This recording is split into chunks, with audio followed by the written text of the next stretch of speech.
Thank you very much, Frank. Just to make one comment, if I can, on the prior discussion. Boeing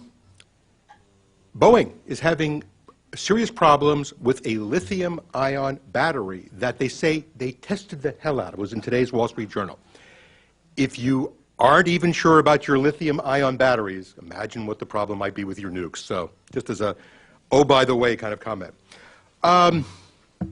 It's good to be here talking about sequestration for obvious reasons, but another one. What we're talking about happening to defense is truly a man-made disaster.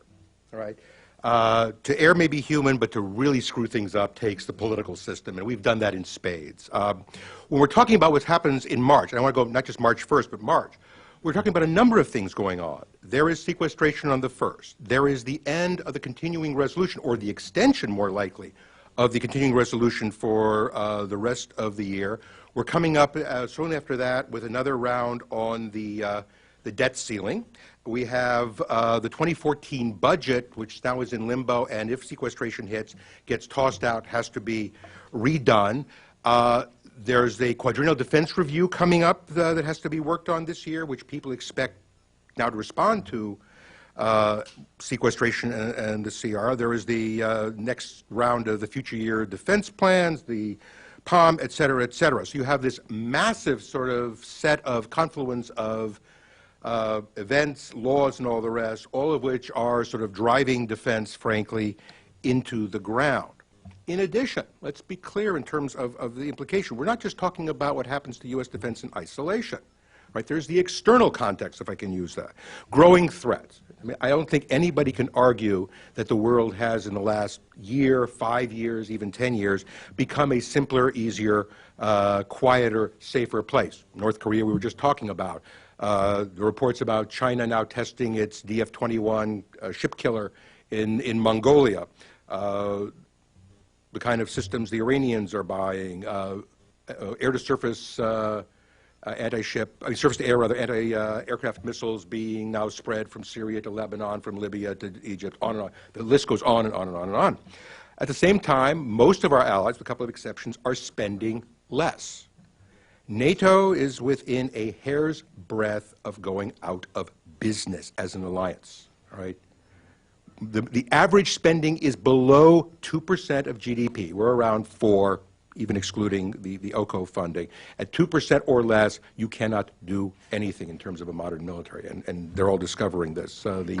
There was a meeting that Secretary Bennett attended in which the Secretary General of NATO basically begged everybody to hold the line on spending. It was rather sad in its own way. Without spending, all the things we're talking about, smart defense, collaborative forces stuff is just meaningless. You don't have the equipment. You don't have the capabilities. I would point out to you that with all the discussion about buying enablers and all the rest, the French could not move the equivalent of a reinforced battalion, the U.S. MU, Marine Expeditionary Unit, okay, into Mali without us. Couldn't have run their tactical fighter operations from next door in Chad without us. And if our forces go down, theirs sort of go away for all intents and purposes. We were just talking about fewer nukes. One of the premises early on in looking at stabilizing and reducing U.S. nuclear forces was the notion of conventional superiority. Didn't need them as much. We had all this conventional stuff. We're now getting rid of the nukes, or at least the argument is, and we're going to reduce the conventional forces. Doesn't exactly leave you with much. If you wanted to get rid of the conventional forces, you could do what the Russians are doing. Rely on nukes. We've done it before. It wasn't a great idea, but you could do it again. But what do you do if you get rid of both? What's left out of this? And then there's just a general proposition, which is what happens to the world when there is less U.S. power, less U.S. presence, less U.S. involvement? Don't know. It's been a long time since that happened. But of course, if you want to look at the world, it wasn't exactly pretty the last time either. All right, so you have this kind of problem. Let me spend very little time really on, unless we can do questions if you want, on kind of the financials of the CR and sequestration. This year, and I don't want to limit to this year, the real problem is more in the continuing resolution than it is in sequestration. Why is that? Because the continuing resolution denies the department the ability to move money around. So you have, for example, in the Army, billions of dollars in shortfall in O&M and a lot of money in certain procurement accounts. They can't swap them around. The other thing you have with the way this is all set up is you can't do new starts. You can't do multi-years. So a lot of things you would do to either move the process along, save money. Multi-years are a great thing for saving money. V-22, DDG-51 destroyers, the next multi-year on the Virginia-class submarine. Great program that's managed to cut like $1 billion per boat out of the cost. We're going to have all those costs go up. At the same time, the money's coming down. Because of the way the CR in particular is written, the costs go up for those same programs. You know, you couldn't kind of plan to do it in a worst possible way, I think, if you tried. In addition, on sequestration, one of the problems is, there are two problems. One is we're already 5 months into the year. And frankly, if we kick it down the road for another 2 months, rather than just getting rid of it for the year, if you were going to sort of look for alternatives, it wouldn't help you. It actually would make the situation worse, right? Because for many of the accounts, you've been spending money. Most of these accounts have been spending near kind of to the standard rate, you know, 1/12 every month. So you now come to a situation in which in the last 7 months, you have to take on sequestration the entire hit. The nominal case, for example, O&M funding, about $200 billion nominally, according to Deputy Secretary Carter. But when you look at either what's excluded or where the money's been spent, what's left to take that cut is only $125 billion. You've spent, you know, 5/12 of the money, basically. So whatever the percentage is that you have to get out of that, which is essentially specified in law, it has to be equal across all the programs and elements, now gets taken on a lower base, which means it's magnified. Whereas over all the programs, for the entire year, it's about an 8.5%, 9% cut on sequestration. On top of that, you have about a $10 billion cut due to the CR, because the difference between the 2012 spending level and what we wanted to spend in 2013, right? But it's about an 18% cut in O&M. And there are a number of programs where it's in the 20s. So, you know, programs that have experienced in 1 year 20, 25% cut really begin to sort of have problems managing themselves. The Army has said, you can sort of take it with a bit of grain of salt, 21 of their 26 major acquisition programs will experience a Nunn-McCurdy breach. For those of you who don't know, Nunn-McCurdy breach comes when you have a 15% increase in the price per unit. Now, why does that happen? Well, because essentially, if I've got units to buy and less money, you know, you can sort of do what the math looks like. So you're essentially going to have all these programs where you cannot match the funds to what you want to do. And so they're looking for massive problems. Military assistance overseas. It looks very much like the plan to increase assistance to the Israeli missile defense programs will not be done under the current situation between the CR and sequestration. There are kind of a few alternatives, but frankly, none of them are particularly good. I mean, even if you give people transfer authority, really all the transfer authority allows you to do is move the passengers from one side of the Titanic to the other side of the Titanic. It really does not help save people. So we can talk about that, but the reality is a cut is a cut is a cut. I would make one other point on this, which is since the end of the Cold War, we took the military down by about half. The use rate, if you measured in terms just of named deployments, about 480 of them in the last, 20 years. Named deployments, you know, can involve like a battalion or a squadron or a MU, going out and doing something, not just steaming around, but actually going someplace to do something. Over 400 of them in the last 20 years. That rate went up fourfold. So if you think about the calculation, I've got a force half as large, doing 4 times as much, which puts sort of a use rate, a stress rate of 8-fold on that force. And now you're going to try and cut that back without making any kind of change to strategy or policy. And that's really where I want to sort of, kind of, if you will, end or focus my remarks in the last few minutes here. What we have seen in the last month as the kind of details, the horror story of CR and sequestration came out, I think is evidence that the 65-year-old bipartisan consensus on national security, U.S. role in the world, importance of U.S. military power is busted. When the chairman of the Joint Chiefs of Staff can say in testimony at the House Armed Services Committee, if you want us to continue doing what we are doing, not $1 more in cuts, and got basically almost no reaction. That consensus is busted. Now, we can argue about why and who's to blame. It doesn't really matter. It's busted. It didn't come first over arguments about taxes and spending and all the rest. All right? So, what needs to happen in this context, after we've finished fighting out whether or not we're going to have these reductions, I think in any case, there needs to be a replacement.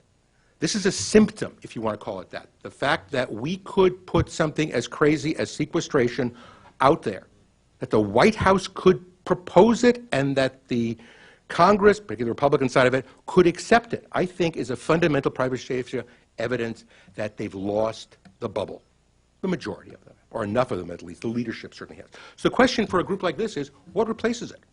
And do you really want to leave it up to the administration to define what replaces it? I think the answer is no. I don't know that we have to come up with the answer right here and now, but I think you can challenge the administration. For example, go back to the national security, the new defense strategy that was written, what, just a little over a year ago. That was a list of 10 missions, all interesting missions. Ask them, what mission would you give up?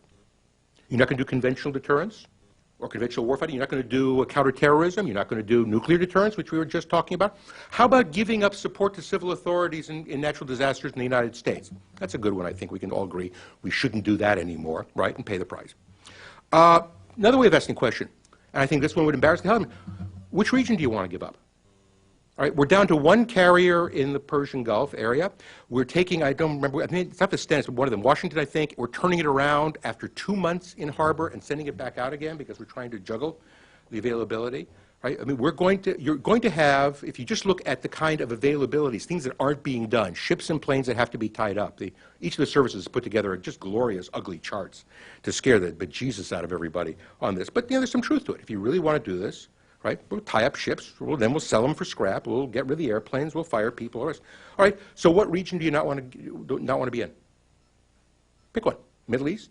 Well, that sounds like a good idea. How about Asia? You know, the economic center of the world for the next couple of hundred years. But I think it's a question that the administration needs to answer.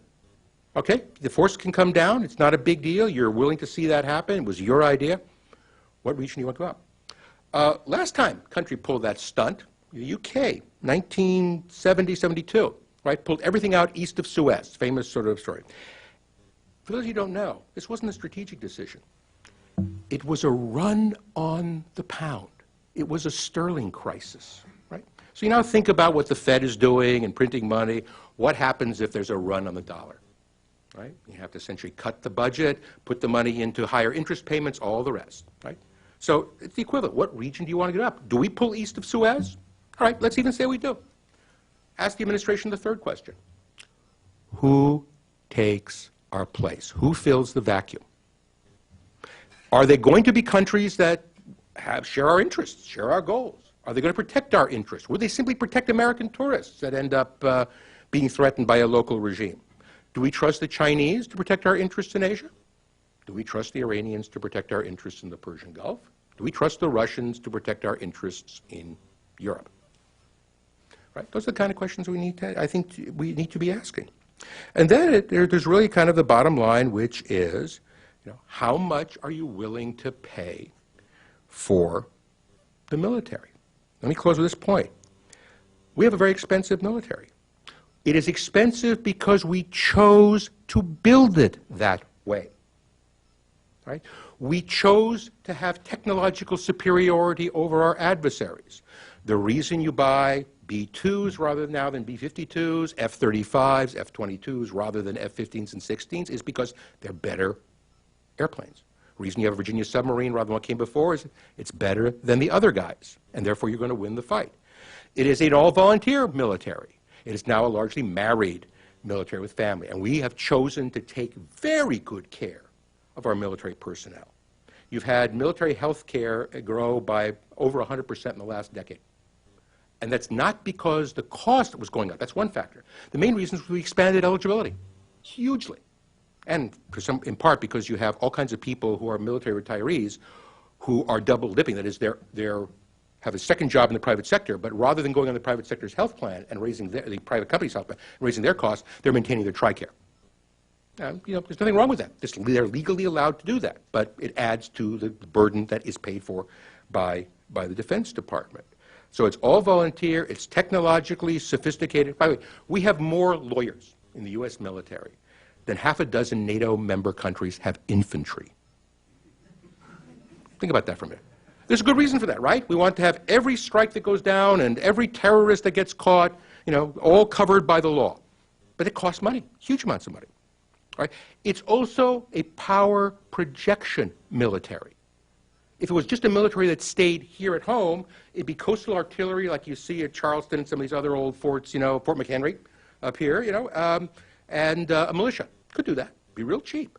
But if we want to go anywhere and do anything, that costs a lot more. Huge amount. That's why you have 200 and something transport aircraft. That's why you have 600 aerial tankers. Because from getting from here to there is phenomenally difficult, and we're the only ones who can do it. So if you like what the military has done in general, its availability, its responsiveness, its characteristics, if you like the fact that we think we can rely on it to win wars, support civil agencies, yada, yada, yada, then the only question is, are you going to pay for it? And let me end on that point. Dan, thank you. That was superb, as always. Are there questions or comments for Dan? I had a couple of my own. Go ahead. Some have proposed giving the administration more discretion as to how to allocate the cuts within the Defense Department. I was just wondering whether you thought there were any possible problems with that, such as the administration sort of allocating money away from the types of weaponry or programs that it doesn't like? You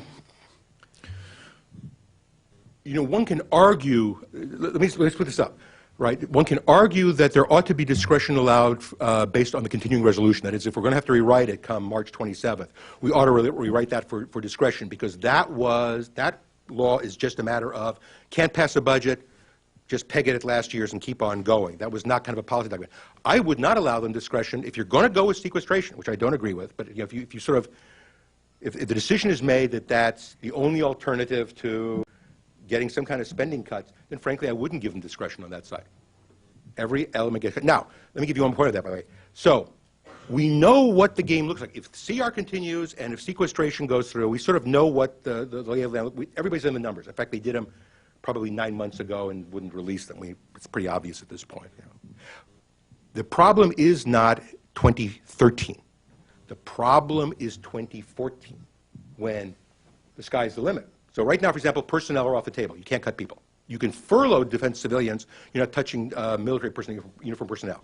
That, though the personnel account is not sacrosanct, at least for the moment, in 2014. Infrastructure. Do we have a background in 2014? There's a lot of things that come up in 2014. If this goes forward, right, and if we're not going to make a change to that law, however you believe to do it, tax it, spend it, I don't, you know, doesn't matter to me, then the thought ought to shift to two things. What's the argument about strategy? Because you're taking this major cut in capability. And secondly, what happens to the 2014 budget and then the long-term defense program? Because that's, in fact, where the fight is going to be over programs. It's not this year. There's almost nothing you can do this year, right? In 7 months and all the rest, you know, you know, you could cancel something, but practically speaking, in terms of meeting the obligations, right? The only place you're getting money, right, in a budget is largely over current programs, which are sort of, the stuff is flowing through the factory, or O&M. So now go to 14, and I think that's the place where you want to watch the administration extraordinarily carefully. Can you address the question of what Russia and China are doing with their military budgets, and also the question of how calculations are made by allies on theirs and ours on the marginal change? In other words, the marginal increase versus the marginal reduction, not just on the baseline. Great question. China has now is like in its 12th year of double-digit increases in defense spending on the official budget, which is about 65% of what we think the real defense budget is going to be. In purchasing power parity terms, because of the lower costs and the fact they don't have lawyers in uniform pretty much, right, they're going to equal or surpass the United States in about, if we stayed on the old budget, in about 5 years. This now decreases, so in about 3 years, the Chinese will pass us in purchasing power parity, and they will pass us absolutely if the current trends continue. They're going up double digit. We're coming down by sequestration, in other words, by the end of the decade.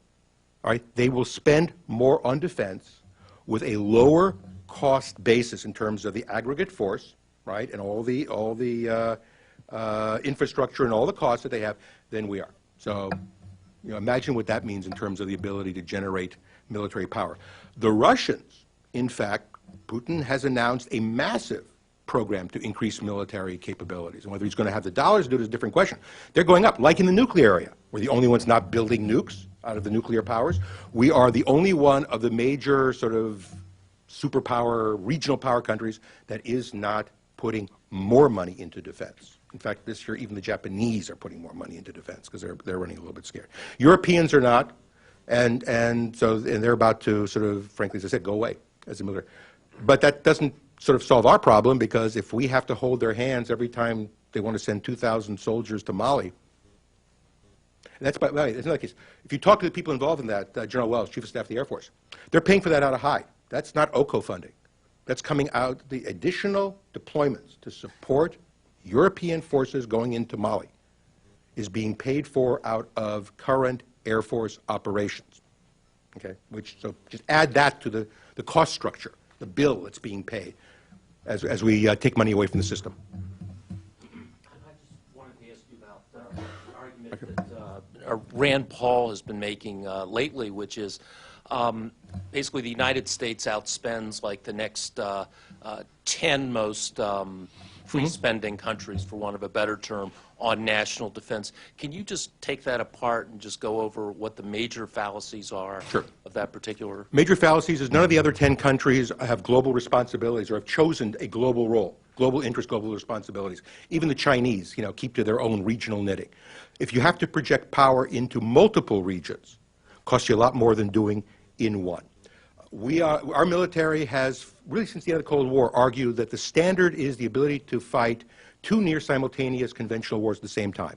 It's been slightly modified by this administration, but notice, only slightly. We're going to fight two, but we're only going to fight one to victory. The other one, we're just going to stop the aggression or impose costs. But it's still two wars, right? Nobody else is looking to two wars at the same time. We are. Why? Well, we've had history where we deployed forces because Saddam Hussein was doing something and the North Koreans started doing something. No administration, Republican or Democrat, in the last 20-something years has figured out a satisfying alternative to that standard. Right? We have an all-volunteer military. If you look at the Russians, the Chinese, many of the others, they do not. Even the Germans, for example, still run drafting. We have a deployable military. Most of the allies and things do not, even the ones who are our friends. Most of the military they have can't go anywhere, virtually all of our military. We also have a military we want to be operationally superior, with better training, and technologically superior. So we don't want to rest with fourth-generation aircraft when the Chinese are building fifth-generation aircraft. We'd rather be in fifth generation and moving to sixth. Why? Because two reasons. Otherwise, you have to have a lot more of them. Those people who say, let's kill the F-35 and just buy F-16s, F-15s, let me tell you, that's going to cost you more. Why? Because the numbers double or triple. It's less survivable. And it's not only the number of airplanes. I now have to have pilots, maintainers, airfields, spare parts, petrol, et cetera, et cetera. So by the time I figure out or I put together that force of less capable aircraft or ships or planes, it doesn't, tanks, it doesn't matter. It's going to be twice to three times the size. And in the process, you're going to get a whole bunch of Americans killed. Anybody else? Ryan? I believe we have 11 carriers around the world. Is that correct? And how many are at port? And I think our next closest ally would have, what, 2 or so? Yeah, basically. But, of course, they don't have the global reach. But what's the argument for 11? Because I've heard that one along the lines of the Rand Paul arguments. How do we respond to that? Yeah, I'll give you a number of different responses. First of all, for every carrier you have deployed, you essentially have 3 back at home, right? One of them, it's 11 total. One is in long-term refit. We're about to put, I think the Abraham Lincoln is going in for a 4-year recall, right? Out of action for 4 years. So it's 10. If I want to have 1 in the Persian Gulf, 1 in the Far East, Mali or Libya, 1 in the Med, or 1 just for reinforcement purposes that can go out, that's 3. I got to have essentially my 9, all right? At least that minimum. So having 10 sort of gets you there. Another reason. When you look at how aircraft carriers operate, if you want to have 24/7 operations like we did during the various Gulf Wars, I need 3 together, minimum of 3 in a location. When we did the 2001 Operation Iraqi Freedom, we had, I believe it was 3 in the Arabian Sea and 3 in the Med. Why that number? Because I cannot run a carrier 24/7. Well, I could do it for a day or two, and then simply stops running. So I have them on essentially rotation. So I can have CAP or other operations or intelligence operations off the carrier at night, if I'm even operating during the day. So I run one essentially every sort of 8 hours or some kind of combination like that. So I now have to have, in a case of a real war, about 6 that are really capable of charging out. Well, 6 on a almost ready basis really require, and then 1 that's on long haul refit, and then I've got a bunch that are just coming off deployment. The guys have been out for 6 months or a year. They're tired. The latrines don't work. The heads, sorry for Navy people. There's sprung a leak. All got to be in repair. So you simply, sorry. Oh, well, yeah. I mean, and by the way, you can do it up to a point. Here's another question. Okay, that saves you money on the one hand. On the other hand, we all know what it costs to put people forward. You're going to close bases over here, but deploy more stuff overseas to foreign bases. Right? That's going to go over very well in this building. But so we do it for a reason. There's very little of this stuff that we don't have for a very good reason or set of reasons. The final one, of course, being that while we like having allies, and we need allies, and we deploy with allies, right, we don't depend on them for the critical operations. They come along with us. Right? It's our war, if you want to call it that, if we're going to be there. And therefore, we have to have the capability to do these things. Alone if we must, with others if we can. That sets the standard. Preston? Thank you very much. That was an excellent answer. Appreciate that. In a war, you deploy these aircraft carriers. One of them gets taken out. Yeah. You need to replace them. How long does it take to build one of these things? That's a great question. Let me get at it slightly there. One of the things that you'll notice in what the military has proposed to do in response to sequestration is, to park things, to not do maintenance and all the rest. They are choosing, and I'm going to say, they won't admit to this, but I'm telling you, the Joint Chiefs of Staff, the military services, have chosen to go hollow. And we always talk about hollow being a bad thing, not compared to the alternative. What's the alternative? The alternative is you shrink the size of the force, you scrap the planes and ships, whatever, and then something bad happens in the world. It's a lot cheaper to reconstitute, put people back in the unit, refurbish the airplane, fuel in the ship, than it is to rebuild for that very reason, because it's going to take you, even if you got the money tomorrow, it's going to take you about a decade to build an additional carrier. Right? We have it's a 7-year schedule, but because everything is geared to that, really. If you had to put an additional one in the pot, try going out to, I guess, Babcock and Wilcox, whoever, and sort of order up the next reactor for that thing. It'll actually take you longer because we do it on such a slow rate. There is no more Liberty ship side of stuff. We're not going to produce 40 million tons of shipping in 2.5 years. We're over that game. What you see is what we will have. Somebody famously said, you go to war with the army you have. Liz. And got ridiculed for it, which I never, frankly, could understand, because few things are more true. Can I just take the prerogative of the chair? I think we've exhausted everybody else's question. I have a couple of things that I just wanted to kick around with you, Dan. This is an excellent presentation, as always, and it really helped illuminate a number of things, not least your questions, the answers to the questions you received. You said at one point that the chiefs have scared the bejesus out of people with what they've presented. And yet, as you say, what they've done quite deliberately is try to preserve capability, even if it's not going to be ready. To what extent is this gamesmanship, and to what extent is it, doing as best they can with, frankly, what I'm convinced is the most irresponsible position we've ever put them in? I think I said to you when you were on our show the other day that I think of this as the most important business of the country, and we're conducting it in a way that no business in the country would voluntarily allow itself to be, operated. So talk about, this question that I think some on the Hill have suggested is real, or elsewhere advising the Hill have suggested is sort of scaremongering.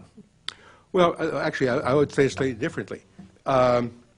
has the military been politicized? Which is, differentiating on the same point. The answer is, I think, yes. I'm a pro-military. I mean, this is not a matter of sort of, putting a thumb. And I think these people are, generally speaking, good people. But there's no question they've been politicized. Did they know what the situation was going to look like October 1st? I mean, you can do the calculation on a CR and know what it means. Here's the budget you got. Here's the demand you want. There's a delta of $6 billion. What does that mean? You can do it in the back of an envelope. They don't come up with the story until 2 weeks ago. Come on, right? So I think there's a huge politicization. The refusal to discuss this, pretty much. They claim they came up in the fall to tell the Hill this was bad stuff, but not in the same way. Or, for example, the way OSD refused to let the industry implement the Warren Act. Mm-hmm. Clearly, this was clearly political in this organization. So now they come in. The Army has this new, 50-state, item by item, district by district, tale of catastrophe. Where was that? What the hell is that all about? So I think, in a sense, it is scaremongering. Now, and some of that's self-serving.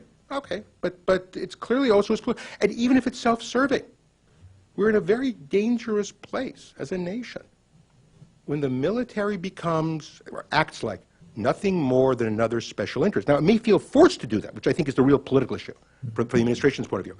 It may feel trapped and forced to do so because, at the same time, you've told us to go out there and defend the world.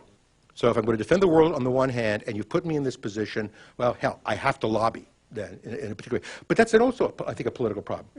In a sense, we're at fault in major ways for having politicized this institution. And, when you politicize a military, unconsciously or consciously, right? That is very dangerous for democracy.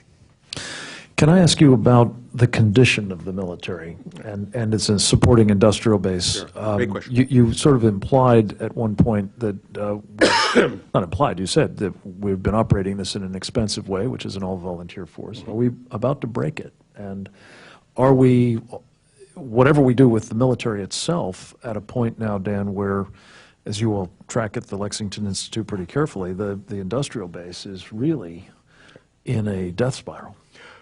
If you go and look at the history of it, we've had these cycles, up and down cycles, and the end of the Cold War, and it's sort of, you can almost periodize them. This one is different. The reason this one is different from all others is that during the buildup, we did not invest sufficiently in a next generation of capabilities. Mm. We bought MRAP. We bought a lot of stuff for Iraq and Afghanistan, which we all look at and go, where are we ever going to use that stuff again? But the Clinton administration was able to skate by on the investments of the Reagan. In the Reagan era, let's remember, we were building 240 F-16s, one type of aircraft alone, a year, actually acquiring 240.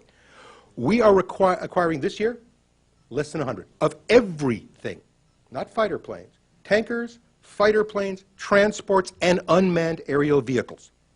Okay, about a third of what the. So when you want to bring this force down, it's an old force. It's increasingly expensive to maintain. You have an industrial base. You can go back and think about in 1990, 91, how many defense companies there were, major defense companies. If you look at almost every major category, there are two: large aircraft, fighter plane, and in some cases, I'm sort of stretching the argument to say there are even two. We really have one company building nuclear ships / submarine 1.5. Right? So you go down the list; they're down. And if we consolidate further, we are going to go out of the business. We're in danger in a number of critical areas. And once you do that, Doug Feith was talking about sort of the issue of nuclear engineers and the experience. Great topic. British decided when they finished their last submarine program that they were going to not bother doing that anymore because they'll go back to industry a decade or 15 years later when they need the next one design work to be done and, find some nuclear people, find some ship engineers. How hard can this be, right? You did it before, we'll just... Okay, so they then tried to build, I think it was the Astute class. Couldn't do it.